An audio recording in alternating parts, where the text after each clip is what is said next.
So in HardOps, you can just press Alt X, and that will allow you to bring up the mirror gizmo, and you can just perform a mirror operation inside of HardOps. However, whenever it comes to Boxcutter, it has the lesser known feature of being able to basically draw a shape, and then if you press the semicolon, you can bring up the mirror gizmo. And we're just going to click on the side of the axis, and now we are mirroring on the Y, and we still are inside the operation. We can press semicolon again, and we can bring up the gizmo again in order to mirror on the X. And if we want to, we can press the semicolon again and mirror also on the Z.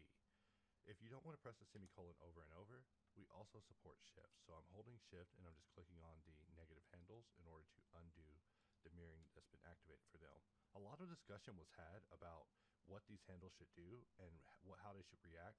For example, this handle is disabled, but we can't really see it because the mouse cursor is over it. And me asking that the tooltip be offset is actually an unreasonable request because this is a Blender level request. So having Blender's tooltip be covered up by the mouse is probably something you take up with Blender, but Blender isn't trying to hear from me. So let's click on the X-axis and let's click on the Y, and let's also click on the Z. And now you see that I'm able to basically use it while it is still open. But just to go over a little bit of it, for some reason this gizmo never caught on, but it is a thing in Boxcutter. So sometimes you may be working and you just need to perform a cut and mirror it to the other side, and then you would just press a semicolon to bring that up, or you would just draw and you would just press 1 or 2 or 3 in order to mirror on the X, Y, or Z, which is our classic system.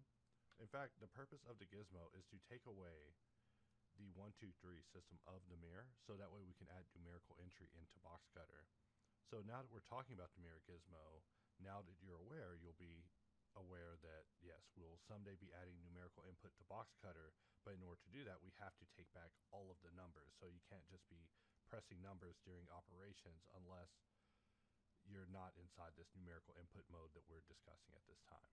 But just letting you know that there is a mirror gizmo inside of Boxcutter, just less used, but still there for you in the event. And all you have to do is just press semicolon on your keyboard, and then from there we can just choose which side we want to mirror it to by clicking the side that we want to keep. Keep in mind that whenever you use it,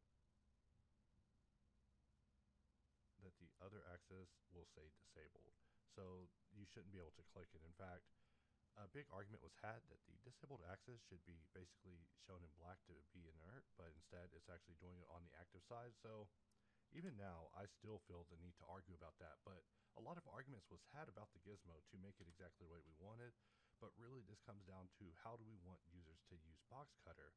And so this gizmo is not that it didn't work out, it's that the way that we're offering it isn't the most intuitive way for users to use a gizmo with Boxcutter at this time. So just letting you know that it's there, also just letting you know that someday we'll be improving it.